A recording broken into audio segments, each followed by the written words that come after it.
क्या आपको पता है कि देश में चल रही करीब 450 सरकारी योजनाओं का नामकरण नेहरू गांधी परिवार के नाम पर है।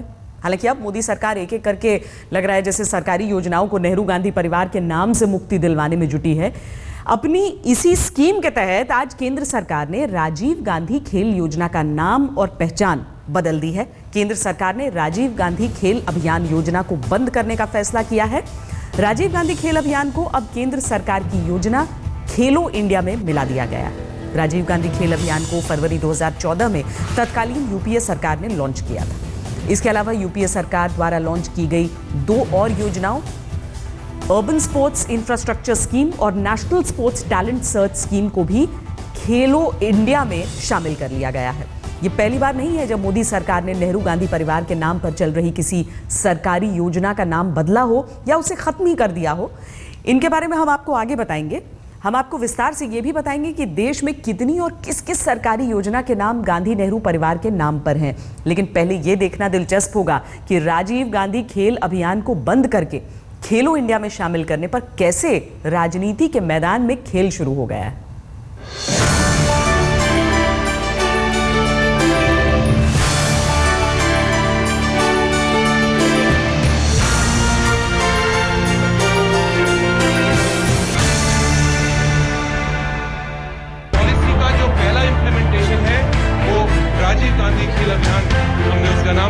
ये तस्वीरें 21 फरवरी 2014 की हैं, जब कांग्रेस उपाध्यक्ष राहुल गांधी और तत्कालीन यूपीए सरकार के खेल मंत्री जितेंद्र सिंह ने राजीव गांधी खेल अभियान योजना की शुरुआत की थी। राजीव गांधी खेल अभियान गांवों में खेल सुविधाएं देने के लिए शुरू किया गया था, जिसका लक्ष्य अगले 5 सालों में देश के सभी ब्लॉक में स्टेडियम बनाने का था।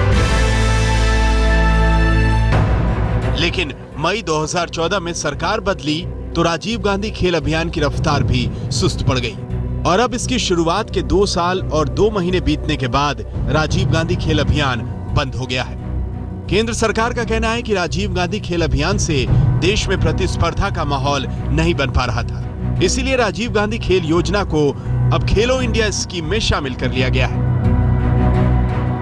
केंद्रीय खेल मंत्री सर्बानंद सोनोवाल को लगता है कि इस योजना का नाम बदलने में एक नई सोच है जो देश को एकजुट कर देगी। हमारा मकसद है कि कंपटीशन एनवायरनमेंट बने देश पर और हमारे जो भी गांव में खिलाड़ी है, स्कूल में जो भी हमारे टैलेंटेड बच्चे हैं उनको मौका मिले। जो भी कम्पिटिटिव एनवायरनमेंट पहले जो था वो ऐसा नहीं बन पा रहा। तो अभी कन्याकुमारी से कश्मीर तक, गुजरात से अरुणाचल प्रदेश तक हमारे जितना भी गांव है और गांव के बच्चों को मौका मिले और अलग अलग जो भी हमारे एज ग्रुप है उनको भी मौका मिले। बंद हो चुके राजीव गांधी खेल अभियान का लक्ष्य था कि हर ब्लॉक में एक आउटडोर और एक इंडोर स्टेडियम बनाया जाए। हर स्टेडियम में 15 लाख रुपए के स्पोर्ट्स इक्विपमेंट और 1.5 लाख रुपए का फर्नीचर स्पोर्ट्स डिपार्टमेंट की तरफ से दिया जाए। देश के कुल 634 जिलों में 6545 ब्लॉक्स में राजीव गांधी खेल अभियान को लागू किया जाना था। साल 2014 में इस योजना के जरिए 22 राज्यों में वार्षिक ग्रामीण खेल प्रतियोगिताओं का आयोजन करवाया गया था, जिसमें 7666 खिलाड़ियों ने हिस्सा लिया था। खेल मंत्री कह रहे हैं कि नाम बदलने का राजनीति से कोई लेना देना नहीं है, लेकिन सरकार के इस फैसले पर राजनीति तो होनी ही थी। मौजूदा स्टेडियमों की मरम्मत और सुविधाओं को बढ़ावा दिया जाएगा। ग्वालियर में नेशनल फिजिकल फिटनेस प्रोग्राम शुरू किया जाएगा। देश भर में खेल प्रतिभाओं को बढ़ावा देने के लिए टैलेंट हंट शुरू होगा और जम्मू कश्मीर में खेल सुविधाओं को बढ़ाने पर भी जोर होगा।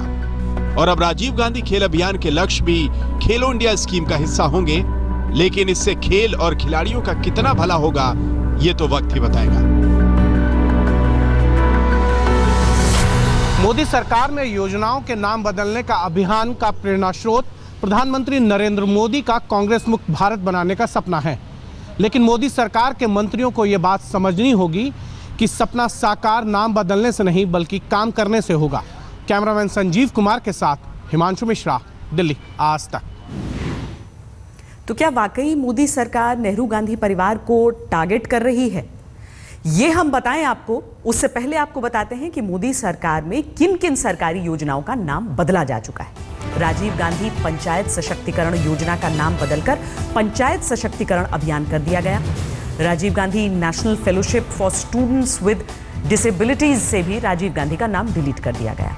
Rajiv Gandhi national fellowship for scheduled castes का नाम अब national fellowship for scheduled castes हो गया है। शहरों में रहने वाले गरीब लोगों को घर के लिए कर्ज देने वाली राजीव गांधी ऋण योजना का नाम अब प्रधानमंत्री ऋण योजना कर दिया गया है। ग्रामीण विद्युतीकरण योजना के नाम से राजीव गांधी का नाम हटाकर दीनदयाल उपाध्याय का नाम दर्ज कर दिया गया है। योजनाओं का नामकरण अब किसी व्यक्ति विशेष के नाम पर न करने का फैसला एक सराहनीय कदम कहा जा सकता है। वैसे भी नाम में क्या रखा है, काम अच्छा होना चाहिए। पर करीब 60 साल के शासन में कांग्रेस ने नेहरू गांधी परिवार का नाम चमकाने में कोई कोर कसर नहीं छोड़ी। फिर चाहे सरकारी योजनाएं हों, स्टेडियम हो, स्कूल कॉलेज हो या एयरपोर्ट्स हो, हर जगह के साथ नेहरू गांधी परिवार का नाम चिपका दिया गया। साल 2013 में एक आरटीआई के जरिए मिली जानकारी के मुताबिक देश में कुल 450 सरकारी योजनाओं, प्रोजेक्ट्स और संस्थानों के नाम नेहरू गांधी परिवार के नाम पर हैं, जबकि सिर्फ 4 योजनाओं, पुरस्कारों, संस्थाओं के नाम महात्मा गांधी के नाम पर हैं। 2 योजनाओं के नाम लाल बहादुर शास्त्री को समर्पित हैं और सिर्फ 1 योजना सरदार पटेल के नाम पर है। जाहिर है कांग्रेस ने नेहरू गांधी परिवार के प्रति अपनी श्रद्धा भक्ति दिखाने के लिए देश की तमाम सरकारी योजनाओं का नामकरण नेहरू गांधी परिवार को समर्पित कर दिया। इसका सबूत यह है कि राज्य सरकारों की कुल 52 योजनाओं के नाम नेहरू गांधी परिवार के नाम पर है, जिनमें से 25 राजीव गांधी और 27 इंदिरा गांधी के नाम पर है। 28 स्पोर्ट्स टूर्नामेंट्स के नाम नेहरू गांधी परिवार के नाम पर हैं, जिनमें 23 राजीव गांधी, 3 इंदिरा गांधी, 2 जवाहरलाल नेहरू के नाम पर है। 19 स्टेडियमों के नाम भी नेहरू गांधी परिवार से जुड़े हैं, जिनमें 13 स्टेडियम राजीव गांधी, 5 स्टेडियम इंदिरा गांधी, 1 जवाहरलाल नेहरू के नाम पर है। नेहरू गांधी परिवार के नाम पर 5 एयरपोर्ट्स में से 2 राजीव गांधी और इंदिरा गांधी के अलावा 1 जवाहरलाल नेहरू के नाम पर है। 98 एजुकेशनल इंस्टीट्यूट्स के नाम नेहरू गांधी परिवार को समर्पित हैं, जिनमें से 55 राजीव गांधी, 20 इंदिरा गांधी, 22 जवाहरलाल नेहरू के नाम पर हैं। नेहरू गांधी परिवार के नाम पर देश में 51 सरकारी पुरस्कार दिए जाते हैं। इनमें 17 राजीव गांधी, 23 इंदिरा गांधी, 11 जवाहरलाल नेहरू के नाम पर है। यह अंत नहीं है, देश में 15 स्कॉलरशिप भी नेहरू गांधी परिवार के नाम पर दिए जाते हैं, जिनमें 10 राजीव गांधी, 1 इंदिरा गांधी, 4 जवाहरलाल नेहरू के नाम पर है। नेहरू गांधी के नाम पर 15 नेशनल पार्क और म्यूजियम्स में से 4 राजीव गांधी, 7 इंदिरा गांधी, 4 जवाहरलाल नेहरू के नाम पर है। 39 अस्पतालों और मेडिकल इंस्टीट्यूट्स में से 15 राजीव गांधी, 15 इंदिरा गांधी, 9 नेहरू के नाम पर। देश की 74 बड़ी सड़कों और इमारतों का नामकरण नेहरू गांधी परिवार पर किया गया, जिनमें 35 राजीव, 18 इंदिरा और 20 जवाहरलाल नेहरू के नाम पर है। आपको जानकर हैरानी होगी कि देश के कई स्थानों के नाम भी नेहरू गांधी परिवार से प्रेरित हैं। फिर चाहे कन्याकुमारी का इंदिरा पॉइंट हो, भारत चीन पाकिस्तान का जंक्शन इंदिरा कोल हो या हिमालय की चोटी माउंट राजीव। इसी तरह मुंबई हार्बर पर एक द्वीप का नाम जवाहर द्वीप है। इन आंकड़ों को देखने के बाद आपको लग रहा होगा जैसे नेहरू गांधी परिवार ने पूरा देश ही अपने नाम कर लिया है, लेकिन मोदी सरकार ने सरकारी योजनाओं से नेहरू गांधी परिवार का नाम तमाम करने का जैसे बीड़ा उठा लिया है। राजीव गांधी खेल अभियान इसका ताज़ा उदाहरण है। क्या आपने कभी सोचा है कि राजनीतिक पार्टियां अपने भारी भरकम खर्च को पूरा करने के लिए पैसा कहां से लाती हैं? इसका सिर्फ एक ही जवाब है, चंदा यानी डोनेशन, जिससे राजनीतिक पार्टियों की हर वक्त चांदी होती है। फिर चाहे पूरी दुनिया में मंदी छा जाए, लेकिन राजनीतिक दलों को मिलने वाले चंदे में 4 चांद लगे रहते हैं। इस साल भी राजनीतिक दलों को मिले चंदे में 39% का मोटा मुनाफा दर्ज किया गया है। चुनाव सुधारों के लिए काम करने वाली संस्था एसोसिएशन फॉर डेमोक्रेटिक रिफॉर्म्स की स्टडी के मुताबिक देश की 5 प्रमुख राष्ट्रीय पार्टियों को चंदे के तौर पर कुल 1275 करोड़ रुपए की कमाई हुई। इन राजनीतिक दलों में बीजेपी, सीपीआई, सीपीएम, एनसीपी और बीएसपी शामिल हैं। सबसे ज्यादा चंदा बीजेपी को मिला। बीजेपी के खजाने में कुल 970 करोड़ रुपए आए। इसके बाद बीएसपी की कमाई ने ऊंची छलांग लगाई है। इस साल बीएसपी को 111 करोड़ रुपए की आमदनी हुई है। 3 पार्टियों सीपीआई, सीपीएम और एनसीपी को मिलाकर कुल 193 करोड़ रुपए की आमदनी हुई है। इनमें सीपीआई अकेली ऐसी पार्टी है जिसकी आमदनी 2 करोड़ 43 लाख से घटी है 1 करोड़ 84 लाख पर पहुंची। सभी पार्टियों की कुल आमदनी का 76% हिस्सा बीजेपी के खाते में गया है। ये रकम और बड़ी हो सकती थी, लेकिन कांग्रेस ने अंतिम तारीख यानी 30 नवंबर 2015 तक अपनी आमदनी की जानकारी चुनाव आयोग को नहीं दी, इसीलिए इस साल कांग्रेस की आमदनी नहीं पता लगी है। 2013-14 में कांग्रेस की आय 598 करोड़ रुपए थी। यह आमदनी ऐसी है जिस पर राजनीतिक पार्टियों को कोई इनकम टैक्स नहीं देना होता। आयकर कानून की धारा 13A के अंतर्गत किसी भी स्रोत से आमदनी पर राजनीतिक पार्टियों को 100% आयकर छूट मिलती है। राजनीतिक पार्टियों की आमदनी में बढ़ोतरी आपने देखी, अब जरा जनता की आमदनी में बढ़ोतरी के बारे में जान लीजिए। राजनीतिक पार्टियों की आमदनी हर साल बुलेट ट्रेन की रफ्तार से बढ़ रही है, लेकिन आम जनता की आमदनी कछुए की चाल से बढ़ रही है। 2014-15 में प्रति व्यक्ति सालाना आय 3,900 रुपए बढ़ी है। बीते साल के मुकाबले ये बढ़ोतरी महज 5.2% है। अब जरा साल दर साल के आंकड़े देखिए। 2011 में प्रति व्यक्ति सालाना आय 14% बढ़ी।